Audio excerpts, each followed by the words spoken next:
अल्लाह का नाम ज़रूर जो बड़ा मेहरबान नहायत रहम करने वाला है। मैं उसामा ज़ाहिद हूँ। हमारे डिजिटल प्लेटफॉर्म पर खुश आमदीद। नाज़रीन, आज की तारीख़ी डॉक्यूमेंट्री में हम आपको बताएंगे कि पाकिस्तान के मुख्तलिफ वज़राए आज़म किस तरह से अपनी सीट से हाथ धो बैठते थे और किस तरह से किसी को जलावतन किया गया, किसी को सज़ाए मौत दी गई तो किसी को लंबे अरसे तक जेल में डाल दिया गया। इन सब का असल में कसूरवार है कौन? तो सबसे पहले हम आज की डॉक्यूमेंट्री में डिस्कस करेंगे जुल्फ़िकार अली भुट्टो। जुल्फ़िकार अली भुट्टो अपने दौर के मकबूल तरीन लीडर समझे जाते हैं। इतने मकबूल तरीन कि आज इमरान खान के कारकुनान अगर इमरान खान की पॉपुलरिटी की मिसाल देते हैं तो यूँ कहते दिखाई देते हैं कि इमरान खान जुल्फ़िकार अली भुट्टो से भी ज़्यादा पॉपुलर है। और यूँ कहा जाता है कि जुल्फ़िकार अली भुट्टो ने बहुत ज़्यादा मेहनत की है जो एक मतवसत तबका है उसके लिए। वर्कर्स को उसकी इज़्ज़त दिलवाई, मज़दूर की इज़्ज़त को बहाल किया और एक ग़ुलामाना निज़ाम जो परवान चढ़ चुका था उसके ख़िलाफ़ मुतहर्रिक हुए। और अपने इस दौर में उन्होंने 153 जलसे किए और 153 जलसों में ही वो एक नारा गूंजता दिखाई देता था कि लड़ोगे। अवाम का एक बड़ा जमे गफीर जवाब देता था लड़ेंगे। फिर जुल्फ़िकार अली भुट्टो नारा लगाते थे कि मरोगे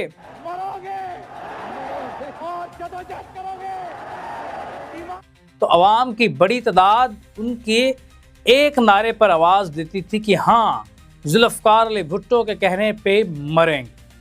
यूँ जुल्फ़िकार अली भुट्टो का तोती बोलता। यूँ कहते हैं कि जुल्फ़िकार अली भुट्टो सड़कों पर निकलते तो अवाम का बड़ा जमे गफीर उनके साथ होता। जुल्फ़िकार अली भुट्टो अगर कोई नारा बुलंद करते तो अवाम उस नारे पर सरबसजूद होती और उसके साथ खड़ी होती। तो जुल्फ़िकार अली भुट्टो अपने दौर के मजबूत तरीन लीडर समझे जाते थे।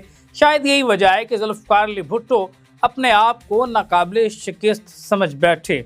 और यही सबसे बड़ी गलती पाकिस्तान की सियासत में है कि जब भी कोई सियासतदान अपने आप को मजबूत समझता है तो कुछ बड़ी ताकतें उसकी ताकत को कमज़ोर करने में लग जाती हैं और वो ताकतें अपनी ताकत मनवाने के लिए वो सामने आती हैं। फिर बताया जाता है कि सियासतदान मजबूत नहीं है।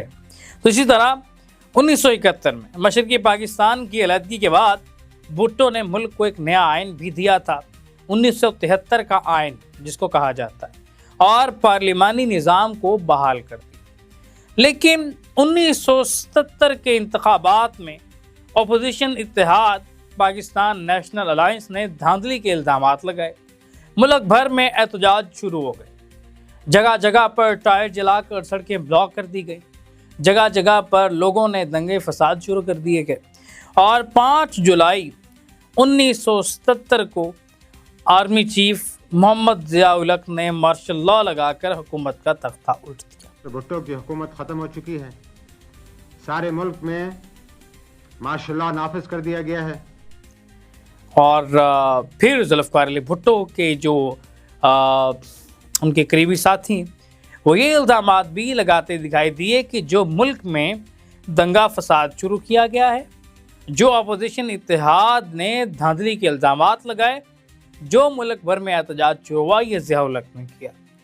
तो बहरहाल ये बड़े वसी पैमाने पे एहतजाज हुए उससे पहले और जुल्फ़िकार अली भुट्टो के ख़िलाफ़ एक हवा बनाई गई। उन पे मुख्तलिफ़ तरह के इल्ज़ामात भी लगाए गए। उनमें जो सबसे बड़ा इल्ज़ाम जिसमें उनको सज़ाए मौत दी जाती है वो है एक सियासी मुखालिफ के कत्ल का मुकदमा। सियासी मुखालिफ के कत्ल के मुकदमे में जुल्फ़िकार अली भुट्टो को सज़ाए मौत सुना दी जाती है। 4 अप्रैल 1979 को जेल में फांसी दी जाती है।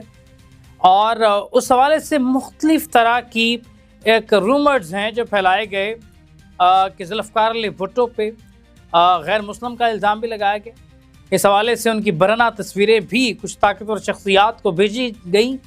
और इसके अलावा जुल्फ़िकार अली भुट्टो को बड़ी खामोशी के साथ फांसी दी गई और उनकी फांसी की खबर एक तेज़ी से आवाम में फैली और एक ऐसी कैफियत पैदा हुई, अवाम गम गुस्से का शिकार होने लगी, लेकिन अवाम को ताकत के ज़ोर पे कंट्रोल किया गया। और इसके अलावा हम ये भी कह सकते हैं कि पाकिस्तान की तारीख़ में ये पहली ऐसी बराह रास्त फ़ौजी बगावत थी जिसने मुंतखब वज़ीर आज़म को हटाया। दूसरी दफ़ा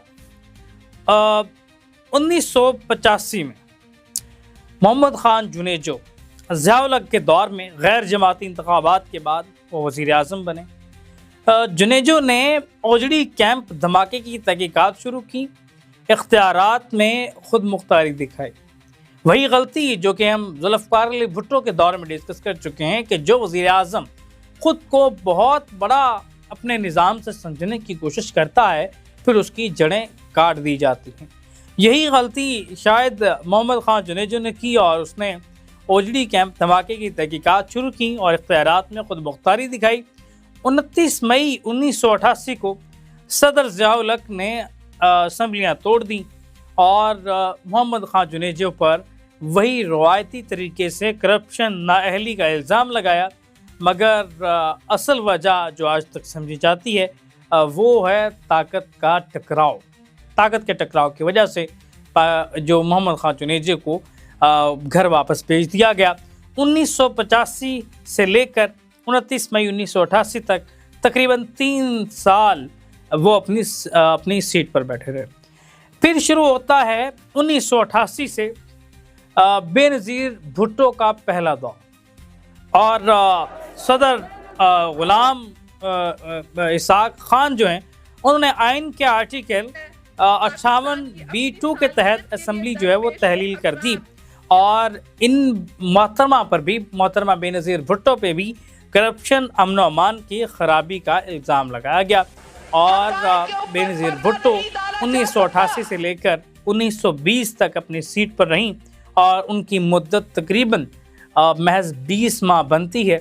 20 माह के दौरान ही उनको उनकी सीट से उतार दिया गया और ये भी कहा जाता है कि जुल्फ़िकार अली भुट्टो चूँकि उनके वालिद थे तो उनके केसेस को रीओपन ना किया जाए और जुल्फ़िकार अली भुट्टो को इंसाफ ना मुहैया किया जा सके।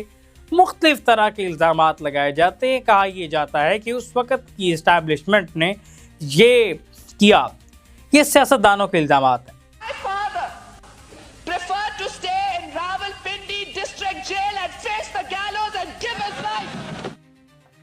इस्टेब्लिशमेंट पाकिस्तान के सियासतदानों पर इल्ज़ामात लगाती है, सियासतदान इस्टेब्लिशमेंट पर इल्ज़ामात लगाते हैं, लेकिन ये सारा किस्सा यहाँ पे चलता रहा और बेनज़ीर भुट्टो भी अपने पहले दौर में 20 माह अपनी सीट पर रहते हुए बाद में घर भेज दी। उसके बाद शुरू होता है मियां नवाज शरीफ साहब का पहला दौर और सदर ग़ुलाम इसाक खान ने इन्हें भी बरतरफ किया, मगर सुप्रीम कोर्ट ने बहाल कर दिया। बाद में फ़ौजी क़यादत की मुदाखलत के बाद दोनों सदर और वज़ीर आज़म मुस्तफ़ी हो गए और इन पर भी करप्शन और इख्तियारात का गलत इस्तेमाल का इल्ज़ाम लगाया गया। ये दौर 1990 से लेकर 1993 तक रहा। जब ये सिलसिला शुरू हुआ तो बेनज़ीर भुट्टो को वापस जो है वो जगह मिलती है। बेनज़ीर भुट्टो 1993 में दोबारा अपनी सीट पर विराजमान होती हैं और सदर फ़रूख लगारी जो हैं वो उन्हें दोबारा बरतरफ कर देते हैं और एक दफ़ा फिर इन पर करप्शन और कराची में बदअमनी का इल्ज़ाम लगाया जाता है। ये दौर 1993 से लेकर 1996 तक रहता है। ये भी 3 साल तक जो हैं अपने सीट पर रहती हैं। एक दफ़ा फिर बेनज़ीर भुट्टो पर करप्शन के इल्ज़ामात लगा के और बदअमनी के इल्ज़ामात लगाते हुए मुख्तलिफ़ किस्म की चार्जशीट जो है वो पैदा की जाती है और बेनज़ीर भुट्टो को घर भेज दिया जाता है। नवाज शरीफ साहब की फिर लॉटरी निकलती है। मियां नवाज शरीफ साहब का यहाँ पे दूसरा दौर शुरू होता है और कारगिल जंग के बाद फ़ौज और हुकूमत के दरमियान यहाँ पे एक दफ़ा फिर इख्तिलाफ़ात पैदा हो जाते हैं। परवेज़ मुशर्रफ के बारे में कहा जाता है कि वो मियां नवाज शरीफ को ज़ाती तौर पर अच्छा नहीं समझते थे। सदर परवेज़ मुशर्रफ ने मियां नवाज शरीफ की शदीद मुखालफत की और इस तरह 12 अक्टूबर 1999 को army chief general Pervez Musharraf ने फौजी बगावत कर दी पाकिस्तान के एतबार में ये दूसरी बराह रास्त बड़ी फौजी बगावत समझी जाती। Dear brothers and sisters, your armed forces have never and shall never let you down, inshallah. और इस तरह नवाज शरीफ गिरफ्तार हुए और गिरफ्तारी के बाद उनको बड़ा टफ टाइम देखने को मिला और जेल में बड़ा टफ टाइम देखने के बाद उन्हें बिलाकर जिला वतन कर दिया गया और पाकिस्तान की सरहदें उनके लिए तंग कर दी गई। अपने उनसे पाकिस्तान का आईडी कार्ड भी छीन लिया गया और इसको इस तरह से जो है वो आज तक जो है वो बड़ा मुश्किल नवाज शरीफ समझते हैं कि उनके लिए ये दौर बड़ा मुश्किल था। 1997 से लेकर 12 अक्टूबर 1999 तक नवाज शरीफ का ये बहरहाल दौर रहता है। उसके बाद यूसुफ रज़ा गिलानी आ जाते हैं। परवेज़ मुशर्रफ का एक तवील दौर रहता है, तकरीबन उन्होंने बड़े मजबूत तरीके से एक आमरीत जो है वो क्या एक आमरीत ज़दा गवर्नमेंट चलाई और अपने दौर के मजबूत तरीन डिक्टेटर हुए, पूरे मुल्क को कंट्रोल किया। लेकिन एक जो उनके हवाले से कहा जाता है कि उनके दौर में मीडिया को आज़ादी दी गई, औरतों की आज़ादी के लिए काम किया गया। इसके अलावा जो उनके मुतनाज़ तरीन कामों में शामिल होता है वो लाल मस्जिद पर अटैक होता है। और लाल मस्जिद पर अटैक क्यों किया गया, आने वाले डॉक्यूमेंट्री में तमाम तर तफसीलात हम आपके सामने रखेंगे। यूसुफ रज़ा गिलानी का दौर शुरू होता है 2008 से, कि जुल्फ़िकार अली भुट्टो से अगर हम शुरू होते हैं तो ये 7वें वज़ीर आज़म हैं जुल्फ़िकार अली भुट्टो साहब से लेके 2008 से 2012 तक इनका दौर हुकूमत रहता है। सुप्रीम कोर्ट ने तौहीन अदालत के केस में इनको नाअहल करार दे देती है और अदालत ने सदर के ख़िलाफ़ स्विस मुकदमात खोलने का हुक्म दिया था, जिस पर अमल ना करने पर इनको सज़ा दी गई। ये एक इनके हवाले से कहा जाता है कि अदालत ने कहा कि सदर के ख़िलाफ़ मुकदमात खोलें, जिस पर इन्होंने मुकदमात नहीं खोले तो इस वजह से इनको घर भेजा गया। हक़ाइक़ पस पुश्त क्या हैं ये आज तक मालूम।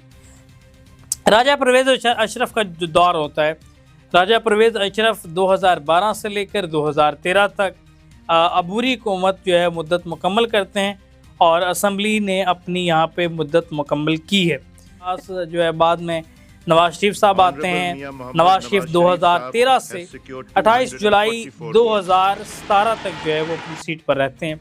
पनामा पेपर्स केस में सुप्रीम कोर्ट मियां नवाज शरीफ को नाअहल करार दे देती है और इन पर इल्ज़ाम होता है असासे छुपाना और अकामा केस। ये मियां नवाज शरीफ साहब का तीसरा दौर होता है। बाद में आते हैं वो इमरान खान का औरा। इमरान खान के औरा इसलिए कहा जाता है कि इमरान खान पहले वज़ीर आज़म देखे गए कि जिनके घर जाने की खुशी नहीं हुई, बल्कि बहुत बड़ी तादाद सड़कों पे आती देखी गई और ये वाक़या हमने पाकिस्तान की तारीख़ में देखा। इमरान खान का मजमूई तौर पे अगस्त 2018 से 10 अप्रैल 2022 तक का दौर है और कौमी असम्बली में इनके ख़िलाफ़ तहरीक अदम एतमाद जो है वो पेश की जाती है, जो कि कामयाब होती है। इनकी पार्टी के MNAs को ख़रीद लिया जाता है। इनके पार्टी के MNAs इनके ख़िलाफ़ बगावत करते हुए इमरान खान के ख़िलाफ़ वोट कास्ट करते हैं। रिजल्ट कंपाइल हो गया है, वो I need to announce the results, please तशरीफ रखें। 174 members have recorded their votes. Opposition का मौक़िफ़ ये है कि मुआशी बदहाली हो चुकी है, महंगाई है, जबकि इमरान खान का ये मौक़िफ़ है कि बैरूनी साजिश के ज़रिए उनको उनकी सीट से हटाया गया। मैं इल्ज़ामात नहीं लगा रहा, मेरे पास जो ये खत है ये सबूत है। और तहरीक इंसाफ और इमरान खान, मैं ये समझता हूँ कि ये आउट ऑफ सिलेबस आए। पाकिस्तान की तारीख़ में मुख्तलिफ वज़ीर आज़म सीटों से हटाए गए, किसी को जलावतन किया गया, किसी को घर भेजा गया और बहुत सारे ऐसे सिचुएशन जो हैं वो देखने में आई। लेकिन वाहिद इमरान खान ऐसे थे जो आउट ऑफ सिलेबस आए। एस्टैब्लिशमेंट और अपोजिशन की तवक्को से ज़्यादा इमरान खान उभर के सामने आए। उनको जितना दबाने की कोशिश की गई, उनका अवामी स्ट्रक्चर उतना मजबूत हुआ। अवाम की बहुत बड़ी तादाद इमरान खान के साथ जुड़ी और आज तक जिस वक्त तक आप वीला सुन रहे हैं, इमरान खान और उनकी पार्टी मज़ाहमत की अलामत बन चुकी है। और ये चीज़ अपोजिशन के लिए और उनकी मद्दे मुकाबिल ताकतों के लिए ये एक इंतहाई हैरत अंगेज़ और आउट ऑफ सिलेबस क्वेश्चन यूँ कह लें कि आ गया है। इसको हल करना अभी तक मुश्किल दिखाई देता है। लेकिन हम पाकिस्तान की तारीख़ पे एक नज़र दौड़ाएं तो हर दौर को जो है वो रिवर्ट्स लगा है। जो जेलों में गए हैं, जलावतन हुए हैं, तवील सज़ा काटने के बाद एक दफ़ा फिर सीट पर बैठने में कामयाब हुए हैं। लेकिन मौजूदा सिचुएशन में हमने ये देखा कि पहली दफ़ा किसी पार्टी के चादर चार दीवारी का तकद्दुस इस्तेमाल किया गया, गिरफ्तारियां की गईं, झूठे मुकदमे दायर किए गए, दहशतगर्दी एक्ट के तहत मुकदमात का इंदराज किया गया। जो सहाफ़ी आवाज़ उठाता है वो भी उठा लिया जाता है और जुल्म के ख़िलाफ़ आवाज़ उठाने वालों को यहाँ पे दबाने की कोशिश की गई है। पाकिस्तान की तारीख़ में ये आखिरी दौर बड़ा हट कर आया है और इसलिए ये भी कहा जाता है कि जुल्म जब बढ़ता है तो मिट जाता है। मौजूदा सिचुएशन में ऐसी सूरत हाल है कि यहाँ पे आगे रास्ते बंद दिखाई देते हैं उन ताकतों के लिए जो हर दौर में नए रास्ते तलाश करते आए हैं। इसी के साथ अपने मेज़बान उसामा जाहिद को दीजिए इजाज़त। अल्लाह ने